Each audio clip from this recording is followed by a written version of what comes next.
Hello and welcome guys to your own channel Abhyas Bhoomi. तो guys आज हम लोग भाषा कौशल यानी लैंग्वेज स्किल्स के कुछ इंपॉर्टेंट क्वेश्चंस को करने जा रहे हैं। उससे पहले गाइस अगर आपने चैनल को सब्सक्राइब नहीं किया है तो प्लीज़ कर दीजिए और साथ ही साथ बेल आइकन को भी प्रेस कर दीजिए ताकि आने वाली वीडियोज़ की नोटिफिकेशंस आप तक सबसे पहले पहुँच सकें। तो चलिए गाइस शुरू करते हैं आज की क्लास को। आज की क्लास का पहला क्वेश्चन आपकी स्क्रीन पर ये रहा। क्वेश्चन नंबर 1, पढ़ना कौशल में सबसे ज़्यादा महत्वपूर्ण है। ऑप्शन नंबर 1, शब्दों वाक्यों को शुद्ध रूप से उच्चारित करना। ऑप्शन नंबर 2, केवल अक्षर पहचान। ऑप्शन नंबर 3, तेज गति से पढ़ना। या फिर ऑप्शन नंबर 4, संदर्भ अनुसार अर्थ ग्रहण करना। क्या लगता है गाइस आप कौन सा ऑप्शन के साथ जा रहे हैं? अगर पढ़ना की मैं बात कर रही हूँ, उसके कौशल की एक बात कर रही हूँ, तो उसमें सबसे ज़्यादा इंपॉर्टेंट आपको क्या लगता है गाइस? जी हाँ गाइस, अगर आप ऑप्शन नंबर 4 यानी संदर्भानुसार अर्थ ग्रहण करना के साथ जा रहे हैं तो आप बिल्कुल सही हैं। इसी के साथ गाइस अब हम आगे बढ़ रहे हैं अगले क्वेश्चन की तरफ। अगला क्वेश्चन आपकी स्क्रीन पर, सुलेखा ने पाठ को पढ़ते हुए जीवन को जिंदगी पढ़ा। यह इस ओर संकेत करता है कि सुलेखा से कोई लड़की है, शायद छोटी गुड़िया, वो पाठ को पढ़ रही है और उसने जीवन को जिंदगी पढ़ा है। तो ये किस बात की ओर संकेत करता है? ऑप्शन नंबर 1, उसे अक्षरों की पहचान में भ्रम हो जाता है। ऑप्शन नंबर 2, उसे केवल पठन अभ्यास की बहुत आवश्यकता है। ऑप्शन नंबर 3, सुलेखा ध्यान से नहीं पढ़ती। या फिर ऑप्शन नंबर 4, वह अक्षर पहचान के बजाय अर्थ को समझते हुए पढ़ रही है। तो क्या लगता है गाइज आपको? तो जी हाँ गाइस, अगर नॉर्मल सी एक बात है, कोई पढ़ रहा है और उसने जीवन को जिंदगी पढ़ लिया, तो गाइस जीवन और जिंदगी में ज़्यादा डिफरेंस नहीं है, बस शब्दों का हेर फेर है। तो सही बात है कि ऑप्शन नंबर 4 के साथ अगर हम जाएंगे कि वह अक्षर पहचान के बजाय अर्थ को समझते हुए पढ़ रही है, तो ये ऑप्शन बिल्कुल सही है।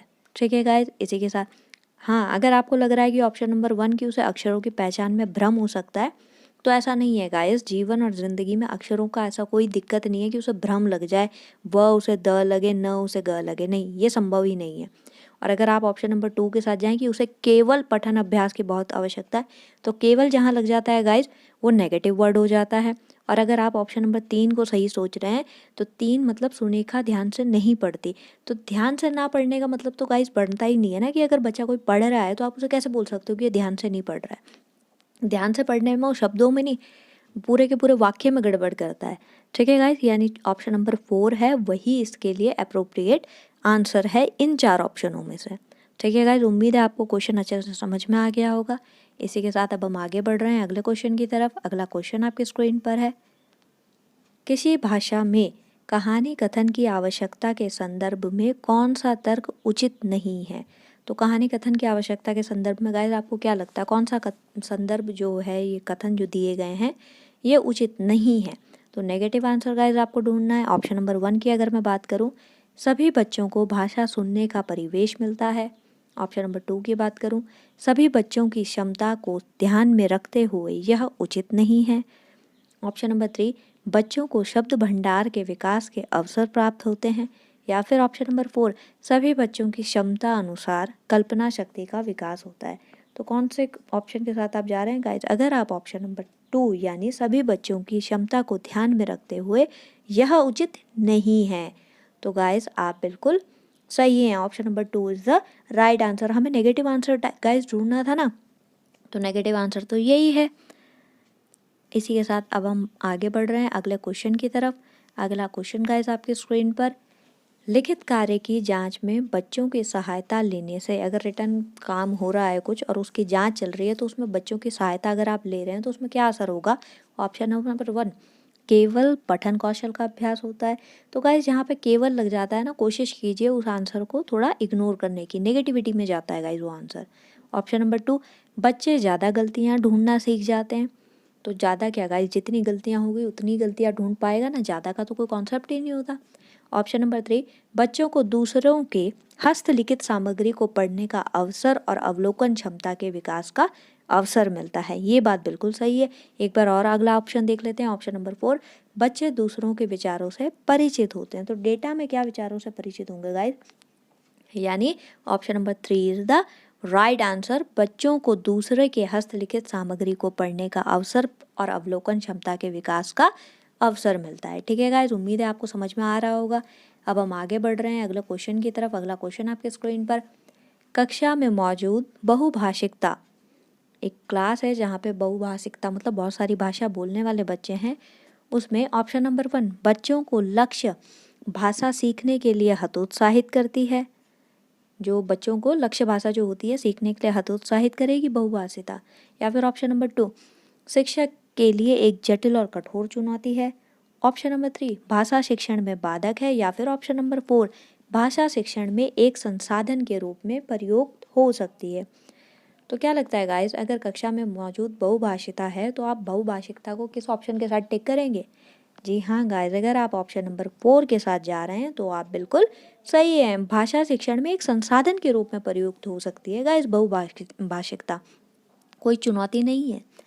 ठीक है, इसी के साथ अब हम आगे बढ़ रहे हैं अगले क्वेश्चन की तरफ। अगला क्वेश्चन आपके स्क्रीन पर है, द्वितीय भाषा के रूप में हिंदी सीखने का मुख्य उद्देश्य है। अगर गाइस पहली भाषा आपकी जो हो सो हो, पर दूसरी भाषा जो है वो हिंदी के रूप में उन सिखाने या सीखने का क्या महत्वपूर्ण उद्देश्य हो सकता है? क्या लगता है गाइस आपको?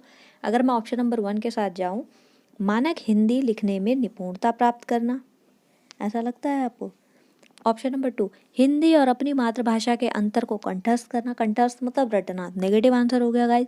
ऑप्शन नंबर 3 हिंदी के व्याकरण पर अधिकार प्राप्त करना। तो व्याकरण पर अधिकार प्राप्त करने का मतलब है कि आपको उसमें बहुत मेहनत और रटना पड़ेगा उस चीज़ को, और समझने के लिए तो पहली भाषा आपके पास ऑलरेडी है ही।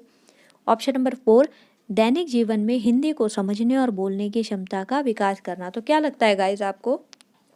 जी हाँ गाइस, अगर आप ऑप्शन नंबर 4 के साथ जा रहे हैं तो आप बिल्कुल सही हैं कि जो नॉर्मल रूटीन है, हमारा दैनिक जीवन है, उसमें हिंदी आप समझ सको और बोलने की क्षमता आप में विकसित हो सके। इसके अलावा द्वितीय भाषा के रूप में हिंदी सिखाने का कोई और मुख्य उद्देश्य इन चारों में से तो नहीं लगता है।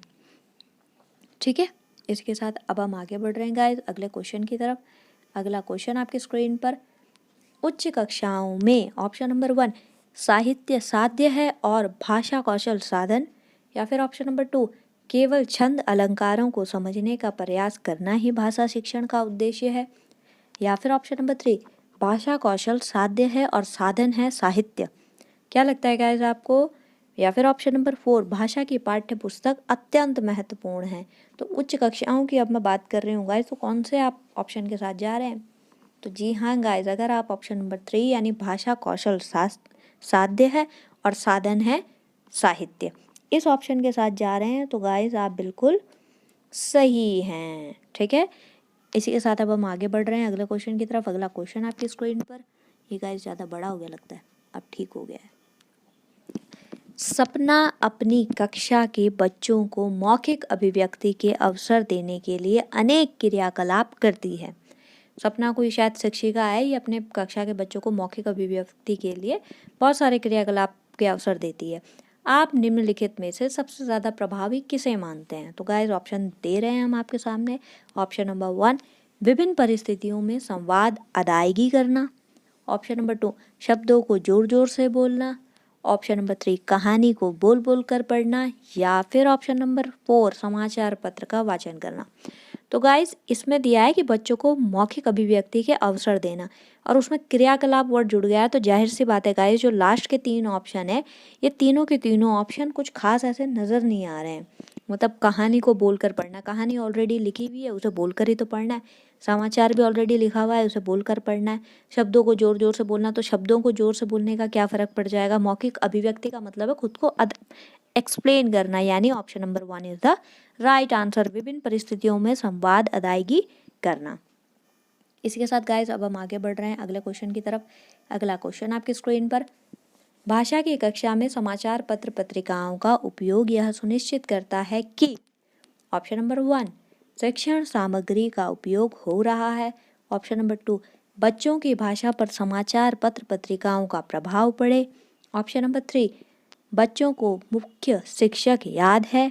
या फिर ऑप्शन नंबर 4 बच्चे प्रमाणित लेख समाचार आदि पर अपनी प्रतिक्रिया देने की क्षमता रखते हैं। तो गाइस आप कौन सा ऑप्शन के साथ जा रहे हैं? क्या लग रहा है आपको? अगर आप ऑप्शन नंबर 4 के साथ जा रहे हैं तो गाइस आप बिल्कुल सही हैं। इसी के साथ गाइस अब हम आगे बढ़ रहे हैं अगले क्वेश्चन की तरफ। अगला क्वेश्चन आपकी स्क्रीन पर, सस्वर पठन का मुख्य उद्देश्य है, मतलब बोल बोल कर पढ़ना गाइस। ऑप्शन नंबर 1 मौन पठन करना, ऑप्शन नंबर 2 बच्चों को पढ़ने संबंधी झिझक को समाप्त करना, ऑप्शन नंबर 3 बोल बोल कर पढ़ना, ऑप्शन नंबर 4 द्रुत गति से पढ़ना। तो गाइस अगर आप बोल रहे हैं कि सस्वर पठन का मतलब मैंने अभी बताया है बोल कर पढ़ना, तो बिल्कुल सही है, पर उसका उद्देश्य पूछा है गाइस उन्होंने। सस्वर पठन पढ़ने का मतलब क्या होता है ये नहीं पूछा है। तो क्या लगता है गाइस आपको, क्यों एक टीचर बच्चे से सस्वर पठन के लिए बोलेगा? ऑब्वियस सी बात है गाइस, ऑप्शन नंबर 2 यानी बच्चों की पढ़ने संबंधी झिझक को समाप्त करना इसका उद्देश्य होता है। इसलिए टीचर बच्चे को बोलता है कि बेटा जोर जोर से पढ़ो। ठीक है, क्लास में जो बच्चे को पढ़ाया जाता है ना किताब लेके खड़ा करके, उसका उद्देश्य यही होता है। आगे बढ़ रहे हैं गाइस अगले क्वेश्चन की तरफ। भाषा के आधारभूत कौशल, तो अब भाषा के आधारभूत कौशल क्या लगता है गाइस? ऑप्शन नंबर 1 क्रमबद्ध रूप से चलते हैं, ऑप्शन नंबर 2 हमेशा अर्जित किए जाते हैं, ऑप्शन नंबर 3 सर्वथा पृथक हैं, या फिर ऑप्शन नंबर 4 अंतः संबंधित होते हैं। क्या लगता है गाइस आपको, तो कौन सा ऑप्शन के साथ जा रहे हैं आप? अगर गाइस आप ऑप्शन नंबर 4 यानी अंतः संबंधित होते हैं के साथ जा रहे हैं तो आप बिल्कुल सही हैं गाइस। इसी के साथ अब हम आगे बढ़ रहे हैं अगले क्वेश्चन की तरफ। अगला क्वेश्चन आपकी स्क्रीन पर, शिक्षक की स्वयं की भाषा प्रयोग की कुशलता है। क्या लगता है गाइस? ऑप्शन नंबर 1 बच्चों की भाषा प्रयोग करने के लिए आदर्श रूप प्रस्तुत करती है, ऑप्शन नंबर 2 बच्चों के भाषा प्रयोग पर कोई प्रभाव नहीं डालती, ऑप्शन नंबर 3 बच्चों को अलंकारिक भाषा प्रयोग के लिए प्रेरित करती है, या फिर ऑप्शन नंबर 4 बच्चों को भाषा का अनुकरण करने के लिए बाध्य करती है। तो क्या लगता है गाइस आपको, कौन सा ऑप्शन के साथ जा रहे हैं आप? जी हाँ, अगर आप ऑप्शन नंबर 1 यानी बच्चों को भाषा प्रयोग के लिए आदर्श रूप प्रस्तुत करती है तो आप बिल्कुल सही हैं। इसी के साथ गाइस अब हम आगे बढ़ रहे हैं अगले क्वेश्चन की तरफ। अगला क्वेश्चन आपकी स्क्रीन पर, भाषा कौशलों के संदर्भ में कौन सा कथन सही है? क्या लगता है गाइस? ऑप्शन नंबर 1 सुनना, बोलना, पढ़ना और लिखना एक क्रम में सीख जाते हैं, या फिर ऑप्शन नंबर 2 सुनना और पढ़ना निष्क्रिय कौशल है। ऐसा हो सकता है क्या? ऑप्शन नंबर 3 पढ़ना और लिखना कौशल में कोई संबंध नहीं है, या फिर ऑप्शन नंबर 4 सभी कौशल एक दूसरे के साथ अंतः संबंधी होते हैं। तो क्या लगता है गाइस आपको, कौन सा ऑप्शन के साथ जा रहे हैं आप? सही कथन पूछा है, नहीं पूछा है, नेगेटिव नहीं पूछा। तो जी हाँ, अगर आपको सबसे अप्रोप्रिएट और पॉजिटिव आंसर 4 लग रहा है तो आप बिल्कुल सही हैं। जो जितने भी भाषा संबंधी कौशल होते हैं सब एक दूसरे के साथ अंतः संबंधित होते हैं। इसी के साथ गाइस अब हम आगे बढ़ रहे हैं अगले क्वेश्चन की तरफ। अगला क्वेश्चन आपकी स्क्रीन पर, सुनी, पढ़ी और समझी हुई भाषा को सहज और स्वाभाविक लेखन द्वारा अभिव्यक्त करने की क्षमता का विकास करने में निम्नलिखित में कौन सहायक है? क्या लगता है गाइस आपको? ऑप्शन नंबर 1 सुनी देखी पढ़ी घटना को अपने शब्दों में लिखित रूप में अभिव्यक्त करना, ऑप्शन नंबर 2 मेरा प्रिय विद्यालय पर निबंध लिखना, ऑप्शन नंबर 3 औपचारिक पत्र लेखन, या फिर ऑप्शन नंबर 4 किसी पढ़ी हुई कहानी को संक्षेप में लिखना। तो कौन से ऑप्शन के साथ जा रहे हैं गाइस आप? अगर गाइस आप ऑप्शन नंबर 1 यानी सुनी देखी पढ़ी घटना को अपने शब्दों में लिखित रूप में अभिव्यक्त करना के साथ जा रहे हैं तो आप बिल्कुल सही हैं। इसके साथ गाइस अब हम आगे बढ़ रहे हैं अगले क्वेश्चन की तरफ। अगला क्वेश्चन आपकी स्क्रीन पर, किस साहित्यिक विधा को पढ़ाते समय आप सस्वर पठन पर अनिवार्यतः बल देंगे? किस साहित्यिक विधा को पढ़ाते हुए, तो साहित्यिक विधाएं हैं गाइस यहाँ पे, उनमें से आपको बताना है कि आप किस पे ज़्यादा बल देंगे। ऑप्शन नंबर 1 आत्मकथा, ऑप्शन नंबर 2 एकांकी, ऑप्शन नंबर 3 जीवनी, ऑप्शन नंबर 4 यात्रा वृत्तांत। तो क्या लगता है गाइस आप कौन सा ऑप्शन के साथ जा रहे हैं? तो जाहिर सी बात है गाइस, आत्मकथा को अगर बच्चा पढ़ने जाएगा तो कितना लंबा होता है आत्मकथा, और जीवनी की अगर मैं बात करूं बायोग्राफी तो वो भी उतनी ही लंबी होती है। और ऑप्शन नंबर 4 यात्रा वृत्तांत का मतलब है कि कहीं आप गए और उसका पूरा एक्सप्लेनेशन उसके अंदर, और एकांकी मतलब छोटा सा पार्ट। तो जाहिर सी बात है गाइस आप किसको वो दोगे अनिवार्यता बल? ऑप्शन नंबर 2 जिसको पढ़ना संभव भी हो सके एक समय में, यानी option number 2 is the right answer. इसी के साथ गाइस हमारी आज की क्लास कंप्लीट होती है। Thank you for like share and subscribe your own channel. जय महादेव।